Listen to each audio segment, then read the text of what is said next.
My grandma, she's the only one in the family that doesn't want to sell the family house. Guys, we just got a record-breaking offer on it, and everyone's saying, sell it, we need the money. But she's trying to convince us we grew up there. And yes, I understand their sentimental value, but the house is falling apart. And the people that want to buy it, they want the land. And they're offering so much money. So we're going to have to do something about it, even if it's something sinister. My family history is somewhat complicated. I never knew my father. My mother, she passed away when I was 11. So I lived and was raised in the old family house. A huge 2-story home with a large yard, where one time, better days, the older people say, there were crops. Now it's just a useless pile of weeds, and I was raised with my grandmother. I call her Mom and her 2 sisters, and the 3 had quite opposite personalities. One was carefree, sunflowers, birds, puppies, and the other was very religious, making us go to church every religious Sunday. You know, the oldest, Mom, was the grumpiest. She was always complaining about something, and on more than one occasion she had run-ins with her sister over silly things that she sometimes made up. Among the cousins, we would say that everyone in the family had argued with her at least once. Even the babies, and every time this happened, we would have the inside joke that she was, quote, recharging her batteries, since she lived on hate as her fuel. It was something that made us laugh out loud, but as a rare thing, not her, she just kept scolding the grandchildren or whoever was in our way. Many people wonder how I managed to grow up with her, and my answer is always the same.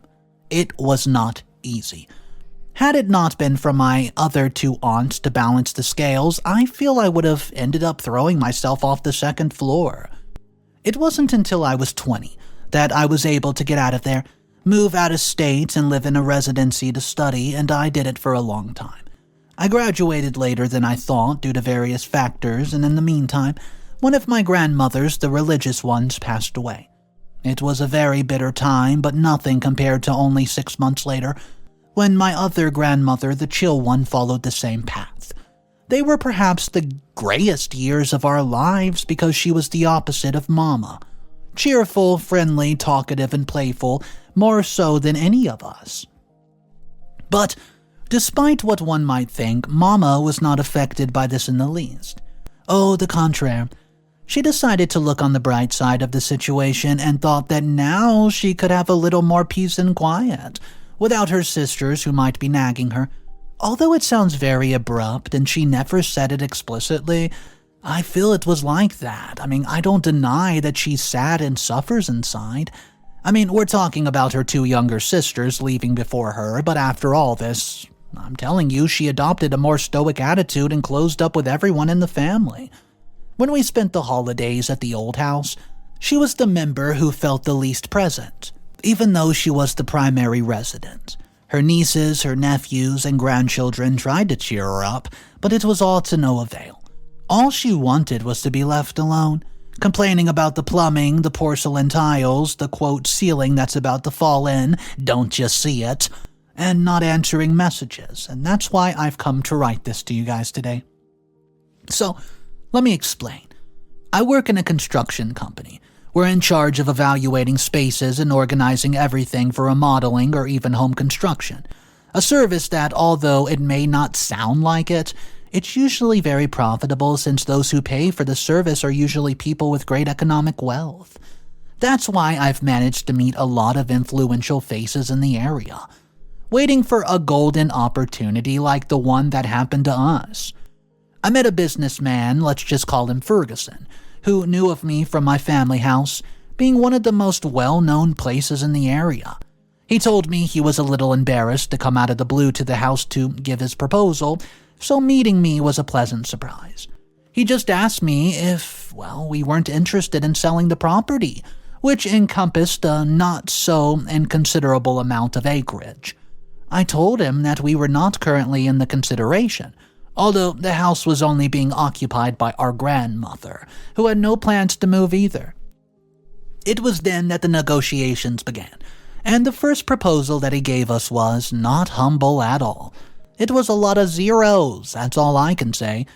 Well, he said that for years he's been looking for areas in the state that were perfect for creating industrial plants. He specializes in agriculture and natural products and, having scopes that allow him to have a national or even international projection.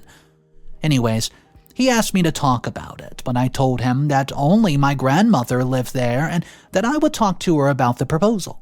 Everything went wrong with that, and when I told her about it, Mama just said, "Over my dead body, some son of a gun will have and own this land. I grew up here. I raised your mother and my nieces, saw grandchildren born here, and they all slept in the same room at some point in their lives, so I'm not interested in his stupid offer." Well, I'll leave you a copy of how the conversation I had went with her. I told her that she's always complaining about the place.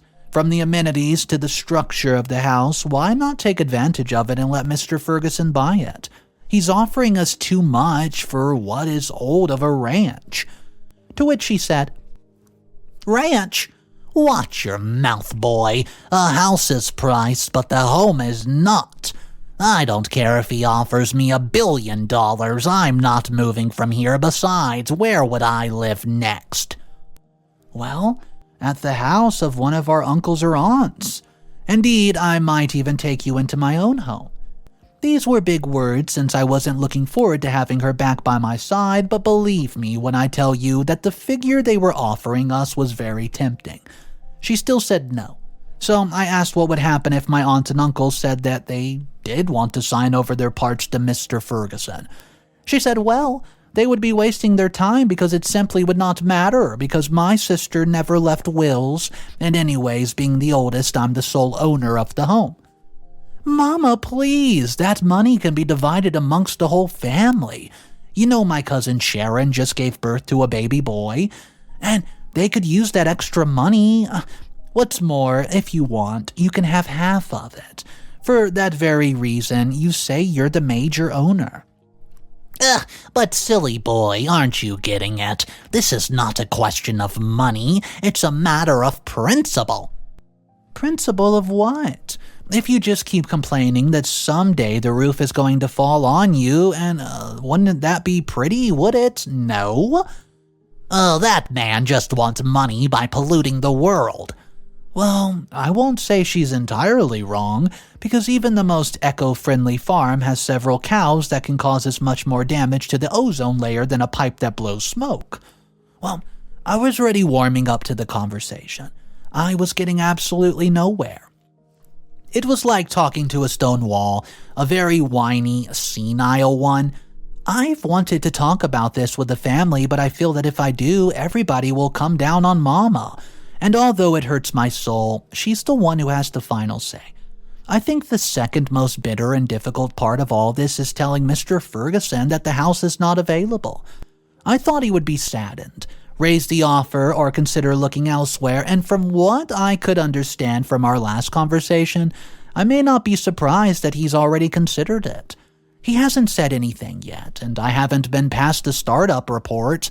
At least not from him, but to have left the opportunity slip away, it seriously makes me feel terrible. I could suddenly agree with Mom and not sell the house because of the emotional and family aspect. If she didn't always complain about everything, it's so repetitive and stupid. She carried this fighting on about everything in somewhat internal of a way, but when it already affects the rest of the family, it goes to a more serious level. I don't understand how a woman with, quote, years of wisdom and experience can become so obtuse. To be honest, I'm about to call a family meeting, an intervention of sorts. What do you think? Well, what I fear is that of all the family members, I'm the closest to her. Not even my aunts and uncles are that close, and if I can't have an effect, they won't move a finger on her. I'm just sure I'll cause up a stir in the family, but it's not my fault that women is so stubborn. My Uncle Bill is a lawyer, and I'm sure that he can help us devise a way that we can beat Mama to the punch. With the money, the grandkids can go to college, and if Mama's so concerned about comfort, she can buy a small apartment with it. That way she doesn't have to climb the stairs and leave rooms going dusty, which is what's happening to the house. The place is deteriorating precisely because she's not taking enough care of it. The structure's not designed for one person. It's not even designed for 4 or 5. It's an old building. It has 8 rooms, 2 bathrooms downstairs, 1 upstairs, and another one in the form of a hut outside. The kitchen is huge, and it even has a vegetable patch. Tell me, what can a 75-year-old woman do with a vegetable patch? The answer is, ruin the possibility of helping the family and spoil a good place to live. Or at least produce... Well, I think I've written too much already. I'll write you guys in another week or so with some more updates, but I hope with all my heart that Mama just comes to her senses by then. Even if I have to nag her every day until she comes to her senses, I will. Update number 1, 1 week later. Gosh, I'm so tired. There was a meeting that we had with almost the whole family. No, rather, we were all there because even my aunt, who is on the other side of the country, was able to contact us via video call. Talking about the house. That's right. I told them about Ferguson's proposal, and everybody was stunned both by the amount of money Mama was turning down and the fact that she had not told anybody about it. So that's why I rounded up all the older members of the family. 2 uncles, 3 aunts, 13 nieces and nephews about, and me. All criticizing Mama's poor financial decision. She had first told everyone that she was not going to be a part of the discussion and that they were just wasting our time. And that was partly true because they did not say anything that I had not repeated before. The only one who sided with Mama was my aunt, who made the video call. According to her, Mama has every right to refuse, and it was the other grandmother's problem that they had not made wills so their children were in the majority and having the power. We seemed to be in a bottomless pit. But everything got even more complicated when Uncle Billy mentioned property rights to direct heirs, and I don't know what else in case there was no formal documentation from all the parties involved, those who remain de facto owners. That was precisely the same method that was used for Mama and her sisters when their parents passed away. They became de facto owners of the house with no paperwork involved.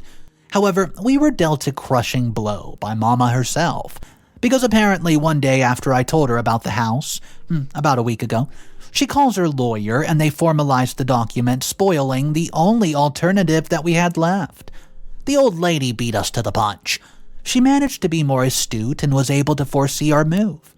When Billy read the document, she said that unfortunately everything was in order, so she could say that she was the only owner of the house. Her word is law. Well, I feel we no longer will be able to enjoy the proposal, and what's worse, Mama got so mad. She said that since we like money so much and are leaving our home, she would be renting out the backyard and events and such. Yeah, that's not a bad idea. The way she wants to execute it is just terrible. She would only do it for people she knows and is interested in, something that's already in very short supply. Then she talked about fees for backyard usage, and believe me, it's not worth it. For a place covered in weeds and not being taken care of, please. Everyone in the family ended up getting mad at her to the point where they started removing the other grandmother's things. And even I, partly due to social pressure, removed the rest of my stuff as well, without even thinking about how I was going to arrange it inside of my apartment. Well, we left the house much emptier than before, and now it went from being a family place to just a bunch of empty rooms. Seriously, what has to happen for Mama to realize the mistake that she's making? And with the part of the family on her side, all they do is further entrench that stubborn thinking. Oh, something I had forgotten to comment on other than that. One of my cousins was about to be able to get married, using that backyard of the house on site for the party, but because of all this that's happened, decided to cancel the ceremony and pay for a site on the other side of town. Well, Mama, she even insisted that she could do it there, but we felt it was more for the fact that by having the party there, the backyard would be mowed, and so she would take advantage of having the place cleaner. The woman may be old, but wise at the end of the day. I talked a lot with my cousins about what would happen, and they told me that the best option was to wait for nature to take its course. Well, that is, wait for Mama to kick the bucket. so we could get the deeds to the house, and I know it sounds cruel, but it's the best thing that we can do. The thing is, Ferguson will lose interest in it, and I doubt very much that we'll manage to find a good offer as one that he's already made. One of my cousins even came up with the idea of unliving Mama. Yeah, although that's a very off-color joke, I know more than one fantasized that that day would come, when we could finally have the house. But now I ask, is it wrong for us to behave like this? I mean, the whole family's being driven by a purely monetary interest, without considering that the house has been with us for, I don't know, more than a century? If we put it into a romantic aspect, it's sad. But that's how the world works, and if we can't take advantage of it, good for us. I don't think that after this situation, many will feel like talking to Mama anymore. Taking our stuff out is a symbol to tell her, sorry, old lady, we don't want to have anything to do with you. And I wonder if she'll be affected by this new loneliness. If she did not with her sisters, I doubt very much that we're on the same wavelength. Anyways, I'll update you guys. Update number 2, 3 months later. Well. If you only knew the change of events that we had in such a short time, and all coming from the cause of the family woes. Mama wrote me about a week ago, saying that she wanted to talk to me. It was the first time I've heard from her directly in quite a while, as I told you. Everybody lost track of her after the problem, with the house happening and whatnot. She asked me to visit her for something. And from the beginning, I thought it was to ask me for a favor or something like that, but she just assured me no. And like a fool, I believed her. And that if possible, I should come the next day. Well, as I don't like her bossing me around, I told her it's going to be a few days. After a little discussion, as usual with her, we arranged a visit, where she received me without coffee or even a glass of water. Despite the fact that I'd lived there for so many years, the house had a very powerful smell, of storage. It was as if upon entering you were greeted by a row of dusty house film. It was almost impressive how dilapidated the house looked from the last time the family was there. She invited me in and got right to the point. Look, I know some things have happened since the last time we spoke, but I plan to at least enforce the decision I've made. What do I mean? Well, you guys got me so upset about selling the house that I decided to do something for myself. I'm going to renovate it. I want to put in new wood, new varnish, remove many of the old decorations and buy some new ones. Oh, and I'd like to be able to put the greenhouse station back into circulation. I feel I can get a few extra dollars out of it. Also, I want to modify the roof, since it's no lie when I say it's going to fall on my head one of these days. Other than that, it would be nice to put one of those movable chairs on the stairs to serve as an elevator for me. These legs of mine are killing me, and I have to sleep in the lower room because I can't stand the pain of going up more than 5 steps. Did you know that the other day it took me almost half an hour to go up and down to the 2nd floor? No, of course you wouldn't know that, because you never call her right. That phone of mine already looks like an ornament. Only Lois and her boys ever write to me. And they make video calls. What bad video calls? Everything's blurry and the internet connection is lousy. She starts telling me so much, but so many things about the house, about her. And it seemed a little rude to have to interrupt an elderly woman. But I had to, because really, it's been about half an hour since she started talking. And frankly, I just seriously did not want it to get very late. When I remarked that it was getting dark, she took it as a cue to continue with another part of the conversation, saying, yes, the lights have to be fixed too, because, the lighting system, it looks like I'm living in a cave after 8 o'clock at night. Blah, blah, blah. Actually, with a lot of pain, I had to stop her and ask her why I was there, and what she said. What she said. Oh, I thought you knew. It was for you and your friends to help me with those repairs. The ones in the construction business. I had to work up the courage not to correct her so rudely. I told her that my job was with a construction company and that those friends were actually my work colleagues. I asked her for more details and asked if she had enough money to cover all the demands that she was telling me, since there were many, and by the looks of it, they were quite expensive. What she said to me made me burst into a fit of laughter and rang through the house. "Money? Can't you do those small repairs I told about?" Small? The woman was talking to me about basically creating a new house from scratch, guys. Changing everything from the walls to the ceramics to the woodwork, expecting me to put almost 30 workers to do something out of goodwill. Like eat charity, I guess. I laughed quite a bit and she scolded me for that. But I told Mama that was impossible since it was such a high expense. She herself said that she was going to buy new decorations with some money that she had. So I asked her about the money. She told me that it was a retirement compensation, but it was not enough to remodel everything. And she thought that asking me for it would be more than enough to get her dream house for free. The only justification she gave me for being able to help her was because, quote, I was basically her son since she was the one who raised me and gave me a roof over my head. But I told her that was not the case. She should know what she caused a few months ago for the whole family. How we lost a golden opportunity because of her, and how ironically accepting that offer could have made her home from scratch, keeping most of the money Mr. Ferguson offered us. She's to no one's surprise getting upset. She scolded me and started arguing as well, calling me ungrateful. That after the solemn promise she made to my mother to take care of me. This was how I was repaying her. I told her that she was not the only one who raised me, but that my other grandmothers were there for me too, to help me and value me unlike her, who only cared about her selfish interest. And now, after she let the whole family down, she has the nerve to ask for things for free. But I did not decide to just stand there. No, I told her.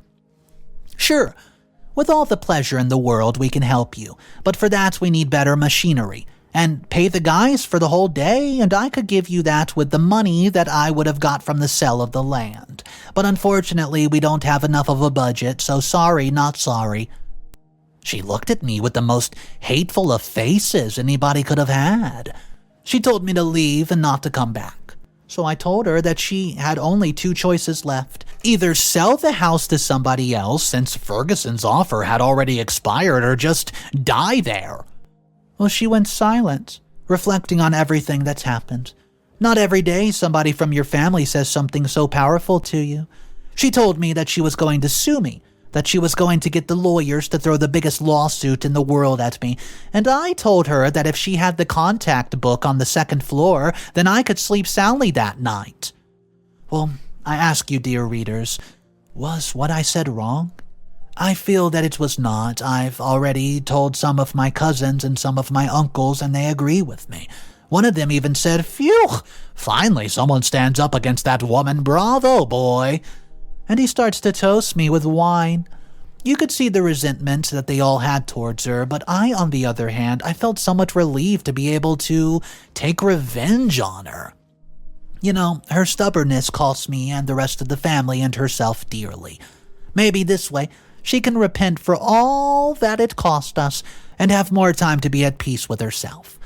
I left with my head held high, feeling, that people get what they deserve after a lifetime of complaining and inconveniencing others.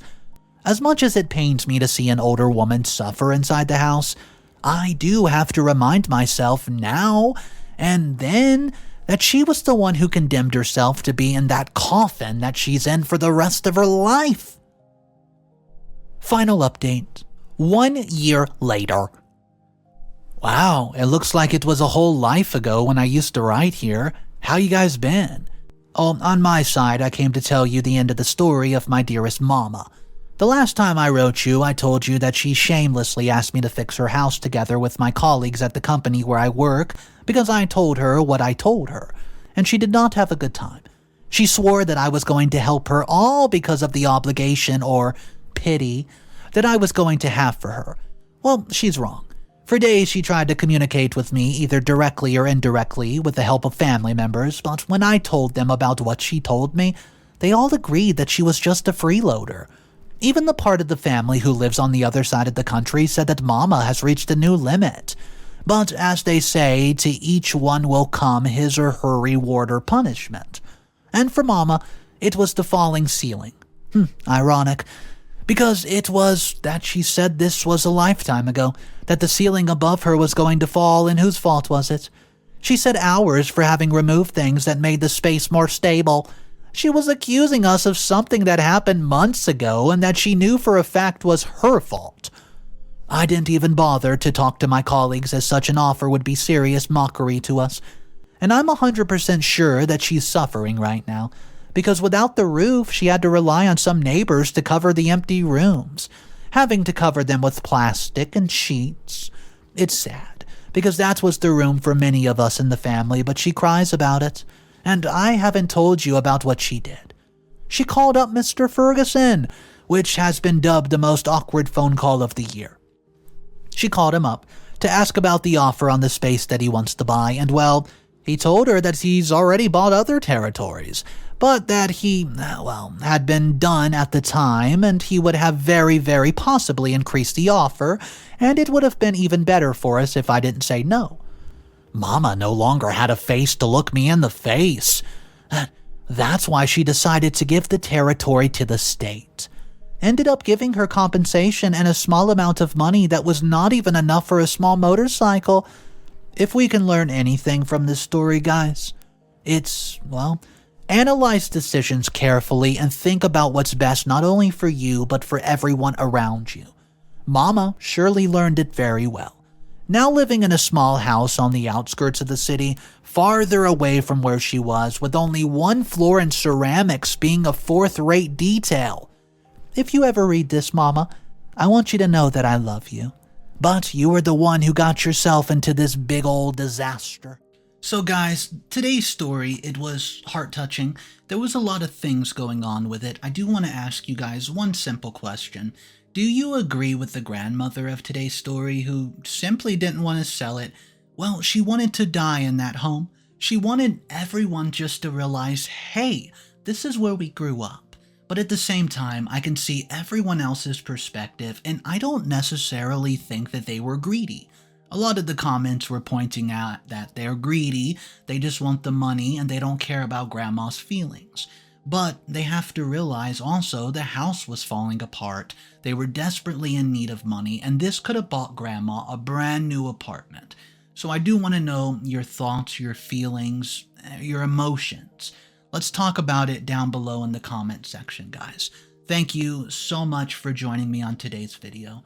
My name's Mr. Reddito. I narrate these stories every day, and if you guys want to be a part of these daily readings, consider subscribing to the channel. Thank you once again for joining me. I hope you have a great day. I'll see you tomorrow, and of course remember, this is a really cruel world, so whenever you can be kind, it's probably the best option. It's cool to be kind. See ya.